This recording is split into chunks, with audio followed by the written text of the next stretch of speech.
Bonjour, je suis content de vous retrouver aujourd'hui. On parle coordination, on parle de muscles et vous le savez, les conseils que je vous donne ne remplacent pas ceux d'un professionnel de la santé. Vous allez trouver beaucoup de conseils, des exercices aussi que je vous montre aujourd'hui dans mon livre Plus jamais malade, mon approche globale pour un corps en santé et on fera aussi des allusions à mon nouveau roman Corps étranger qui est publié aux éditions Stanké. Comment améliorer sa coordination au quotidien, vraiment dans la vie de tous les jours? Les gestes du quotidien activent la vision, donc ça c'est clair, la proprioception, la capacité à votre cerveau, de votre corps, si vous fermez les yeux, à deviner que votre main, elle est plus droite, elle est plus haute que la main gauche, par exemple, de bien décoder la position des différents segments de votre corps dans l'espace. Et donc, il y a la vision, la proprioception et aussi les commandes motrices. Chaque répétition de mouvement renforce leur connexion, pour le dire simplement, les connexions qui sont connexions nerveuses, qui partent du cerveau en passant par le cervelet, la moelle épinière qui se trouve dans votre dos et jusqu'à vos muscles, jusqu'à la jonction neuromusculaire entre le nerf et le muscle. C'est un système qui est complexe, qu'on utilise à chaque instant et on doit le stimuler. Chez tout le monde, je pense même dans un contexte d'avancée en âge, c'est intéressant de le faire. Introduire des variations de rythme. Ralentissez, accélérez certains mouvements, des changements de direction ou de diversifier, oui, les tâches. Ça stimule l'activité au niveau du cervelet, au niveau qu'on voit en ce moment qui est en jaune et en orangé. Aussi le cortex moteur, qu'on va voir dans quelques instants. Et tout ça, ça s'ajuste en temps réel. Et ajouter une double tâche. Par exemple, vous allez couper des légumes, j'aime bien comme ça en tête, vous coupez des légumes et en même temps, vous dites l'alphabet en commençant par A ou vous dites l'alphabet en commençant par Z. C'est beaucoup plus difficile. Donc, quand on ajoute une double tâche, bien, ça stimule autre chose. Et je vous donne d'autres exemples. Compter, point, nommer les mois, porter, en fait, de faire une liste d'objets, par exemple, qui sont bleus, ou toutes les choses qui sont bleues, ben, vous coupez vos légumes en trouvant des mots qui sont associés à la couleur bleue, ben, tout ça pousse le cerveau à mieux coordonner plusieurs scénarios moteurs et ça, entre guillemets, renforce votre coordination. C'est important de le faire et on peut améliorer tout ça.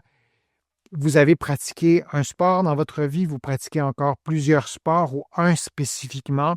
Il y a des athlètes qui vont développer beaucoup, beaucoup, beaucoup de compétences et beaucoup, beaucoup d'aptitudes physiques, de capacités physiques et qui vont arriver, par exemple, à augmenter leur force musculaire parce que leur coordination s'est beaucoup améliorée. Tout ça, c'est étroitement lié et dans la vie de tous les jours, dans notre qualité de vie aussi, c'est déterminant d'avoir une bonne coordination et cette stimulation régulière favorise la neuroplasticité, la capacité du cerveau à créer de nouvelles voies, de nouveaux chemins pour compenser les pertes liées soit à l'âge ou à la maladie ou à la douleur ou à une blessure qu'on a déjà eue qui fera en sorte qu'on ne bougera plus comme avant. Cette neuroplasticité, c'est notre meilleur ami dans notre vie, au travail, dans nos activités sportives.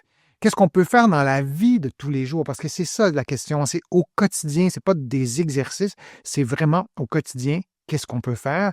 Mais de diversifier nos activités. Je vous ai donné les 4 catégories, de vraiment avoir une diversité d'activités dans chacune des catégories. La première étant le déplacement. Il y avait les activités sociales, les gestes ou les mouvements de précision. Intégrer chaque jour un mouvement nouveau ou inhabituel pour stimuler le cerveau et les muscles.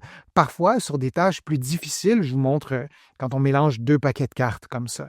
Mais parfois, si on n'est pas capable de le faire, on va demander à quelqu'un d'autre de le faire pour nous. Ben, moi, je vous encourage à le faire, à essayer de l'apprendre, de sortir de votre zone de confort et faire, j'ai mis mouvement, mais ça peut être une activité aussi, ça peut être, on peut changer le mot, ça peut être une forme de déplacement, ça peut être autre chose, mais de sortir de votre zone de confort et de tolérer aussi, d'accepter que les premières fois que vous allez faire le mouvement, ce ne sera peut-être pas vos meilleures fois, mais votre corps va apprendre, votre cervelet va être stimulé et peut-être que votre coordination aussi va s'améliorer ou va être entretenue, vous allez préserver vos capacités physiques. Utilisez les tâches du quotidien aussi pour affiner la précision et la coordination. Aussi, par exemple, vous versez de l'eau à différents niveaux, donc dans des verres, et vous remplissez le niveau d'eau selon ce que vous aurez déterminé. Et vous essayez de le faire ensuite le plus vite possible jusqu'à un certain point. Donc, si vous n'avez aucun problème de la coordination, ça sera probablement facile. Si la coordination est plus difficile, ce sera une façon intéressante de le faire. Et là, vous avez vos yeux qui vous donnent une rétroaction immédiate. Ça peut être intéressant, d'une part, dans le niveau de l'eau, mais aussi dans le fait que l'eau ne doit pas sortir à l'extérieur du verre. Et vous pourriez faire la même chose, peut-être en équilibre sur un pied. Peut-être que vous pourriez faire la même chose en vous éloignant un peu des verres, donc en ayant le bras un peu plus tendu. Je vous donne des pistes de réflexion. C'est peut-être pas approprié pour vous, mais si vous écoutez ce contenu-là, c'est peut-être parce que vous avez un intérêt pour améliorer votre coordination ou améliorer ou accompagner quelqu'un à améliorer sa coordination ou sensibiliser une personne aussi à la coordination, peut-être pour l'amener à consulter. Si on fait ce que vous voyez en ce moment à l'écran avec le bras droit et avec le bras gauche, même si qu'on soit droitier ou gaucher, on a beaucoup plus de difficultés à faire. C'est peut-être pas normal, peut-être ça peut être une façon aussi de sensibiliser quelqu'un à prendre conscience d'une difficulté de la coordination et de consulter pour comprendre ce qui se passe, toujours dans les tâches du quotidien pour stimuler votre coordination. On reste dans les verres d'eau, donc d'un parcours que vous pourrez faire à la maison, marcher dans un couloir, dans votre corridor, en alternant des pas lents et des pas rapides, en transportant un objet léger dans chaque main, ça pourrait être ça, de poids différents. Moi, j'aime bien utiliser des verres d'eau. Évidemment, si vous avez un trouble de l'équilibre et de la coordination, vous n'allez peut-être pas nécessairement faire ça en premier. Vous adaptez tous les exercices, les conseils que je vous donne à vos propres capacités physiques. Évidemment, je ne veux pas que vous renversiez de l'eau et que vous risquiez de tomber, mais je trouve cet exercice-là intéressant. Donc, vous marchez 3 pas lents, 3 pas rapides et vous tenez des verres d'eau. Des verres d'eau, soit de volume, de grandeur identique, mais vous les remplissez à des niveaux très différents, ou 2 verres complètement différents, ça peut être une tasse et un verre, remplis à des niveaux différents. Ça peut être, là vous voyez, ce sont 2 verres en vitre, donc vous voyez au travers. Ça peut être un verre où vous voyez, un verre opaque ou une tasse opaque et vous ne voyez pas le niveau d'eau. Vous savez le niveau d'eau, mais vous ne le voyez pas, donc vos yeux ne pourront pas vous aider comme avec l'autre verre, par exemple, où vous verriez le niveau d'eau. Ce sont des petits trucs qu'on peut utiliser pour déstabiliser un peu notre cerveau, notre cervelet, notre système nerveux. On n'a pas l'habitude de faire ça, sortir de notre zone de confort et de faire l'exercice. Encore une fois, vous adaptez tout ça à vos capacités physiques. Peut-être que pour une première étape, faire 3 pas lents, 3 pas rapides et d'alterner, ça sera déjà peut-être un bon exercice.